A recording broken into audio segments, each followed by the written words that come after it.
تو محمد بن قاسم 19 سال کا جوان تھا، 19 سال کا جوان تھا، 10,000 کا لشکر لے کر کے ہندوستان چلا آیا، صرف اپنی بہنوں کی عزت واپس لینے کے لیے۔ اپنی بہنوں کے اوپر اگر کسی نے خراب نظر ڈالی ہے تو وہ لشکر لے کر آیا، اور ایسا نہیں کہ سیدھا قتل و غارت شروع کیا۔ پہلے راجہ دابر سنگھ کو کہا بھی کہ جن مقدس عورتوں کو تم نے گرفتار کیا جو حج پر جا رہی تھیں انہیں آزاد کرو، اور جنہوں نے ان کے ساتھ کھلواڑ کیا ان کو سزا دو۔ لیکن اس کو گھمنڈ سے چور تھا وہ بادشاہ راجہ، اس نے کہا کہ ایک چھوٹا بچہ مجھے للکار رہا ہے، تمہاری بات پر تو نہ میں عورتوں کو چھوڑوں گا نہ میرے سپاہیوں کو سزا دوں گا۔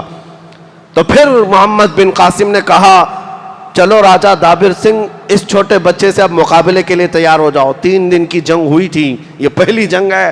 محمد بن قاسم نے ایسی جنگ لڑی تھی کہ راجہ دابر سنگھ کی پوری فوج ختم ہو گئی اور اس کا دور ہی ختم ہو گیا۔ خود راجہ دابر سنگھ قیدی بن کر کے گرفتار ہو کر آیا۔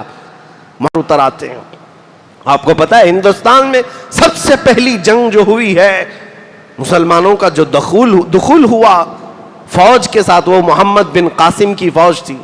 10,000 کی فوج سندھ کے علاقے سے آئی تھی۔ سب سے پہلے وہ وجہ کیا تھی؟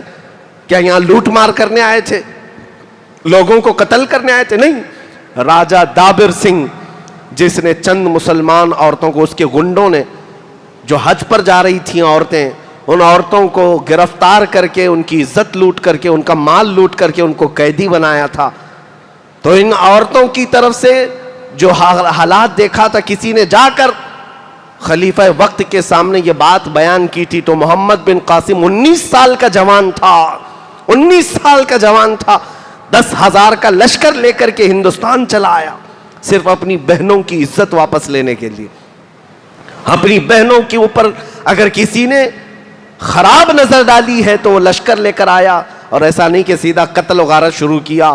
پہلے راجہ دابر سنگھ کو کہا بھی کہ جن مقدس عورتوں کو تم نے گرفتار کیا جو حج پر جا رہی تھیں انہیں آزاد کرو، اور جنہوں نے ان کے ساتھ کھلواڑ کیا ان کو سزا دو۔ لیکن اس کو گھمنڈ سے چور تھا وہ بادشاہ راجہ، اس نے کہا کہ ایک چھوٹا بچہ مجھے للکار رہا ہے، تمہاری بات پر تو نہ میں عورتوں کو چھوڑوں گا نہ میرے سپاہیوں کو سزا دوں گا۔ تو پھر محمد بن قاسم نے کہا چلو راجہ دابر سنگھ اس چھوٹے بچے سے اب مقابلے کے لیے تیار ہو جاؤ۔ 3 دن کی جنگ ہوئی تھی، یہ پہلی جنگ ہے۔ محمد بن قاسم نے ایسی جنگ لڑی تھی کہ راجہ دابر سنگھ کی پوری فوج ختم ہو گئی اور اس کا دور ہی ختم ہو گیا۔ خود راجہ دابر سنگھ قیدی بن کر کے گرفتار ہو کر آیا۔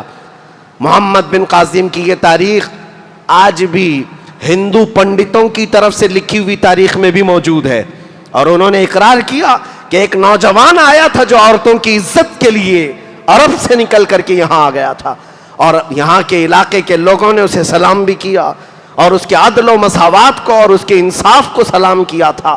عزیزان گرامی وقار، آج ہمیں ہو کیا گیا ہے؟ ہم تو نکڑوں پر بیٹھ کر کے اپنی بہنوں کی عزت لوٹتے ہوئے ویڈیوز دیکھ دیکھ کر کے شیئر کرتے رہتے ہیں۔ حالات اس قدر گمبھیر ہو گئے، جگہ جگہ کے تھک چکے ہیں تمہیں یہ ہنگامے، نشاط لذت خواب گراں بدل ڈالو۔ فلسطین کے بچے آج چیختے رہتے ہیں لیکن حکومتیں خواب خرگوش میں ہیں۔ آج وہ رسول اللہ کے صحابہ کا دور تھا، ایک صحابی کا قتل ہو جاتا 1000 کلومیٹر دور، پورا مدینہ مقابلے کے لیے چلا جاتا۔ آج ملک شام کے 50 لاکھ لوگوں کو بے گھر کر دیا گیا ہے، 10 لاکھ بچے مر چکے۔ عراق میں حالت یہ ہے، پچھلے 20 سالوں سے لوگوں کے گھروں میں جنازہ اٹھانے کے لیے لوگ نہیں ہوتے۔ پورے کھیلنے کے میدان، جو فٹ بال کے میدان تھے، وہ قبروں سے بھر گئے ہیں۔ 10 سال کے اندر قبروں سے میدان بھر گئے۔ یہ موت کا تماشا عام کر دیا گیا، لیکن صرف اور صرف ٹارگٹ مسلمانوں کے ملکوں میں ہے۔ عزیزان گرامی، یورپ اپنی ترقیوں میں موج مستی کر رہا ہے، امریکہ اور رشیا اور یورپ اور UK یہ سب اپنی عیاشیوں میں مست ہیں، لیکن اگر تکلیفیں کوئی جھیل رہا ہے تو یہ اسلامی ممالک ہیں۔ اس کی وجہ صرف یہ ہے، اس کی وجہ صرف یہ ہے، ایک نکتے میں بیان کر کے ختم کرتا ہوں۔ ان کے جو ہم غلام تھے خلق کے پیشوا رہے، ان سے پھرے جہاں پھرا پھر آئی کمی وقار میں۔ بات صرف اتنی ہے، جب تک تمہارے اندر جذبہ اور احساس تھا کہ ہم سب کی ڈور رسول اللہ کے قدموں سے بندھی ہے، تو تمہارے اندر ایمان بھی مضبوط تھا اور اللہ کی مدد بھی آتی تھی۔ آج بس اتنا ہی عزم کرو کہ ہمیں سیرت مصطفیٰ سے یہ درس لینا ہے کہ پورے مومنین ایک جسم کی طرح ہیں، ایک عضو کو تکلیف ہو تو پورے جسم میں تکلیف ہونا چاہیے۔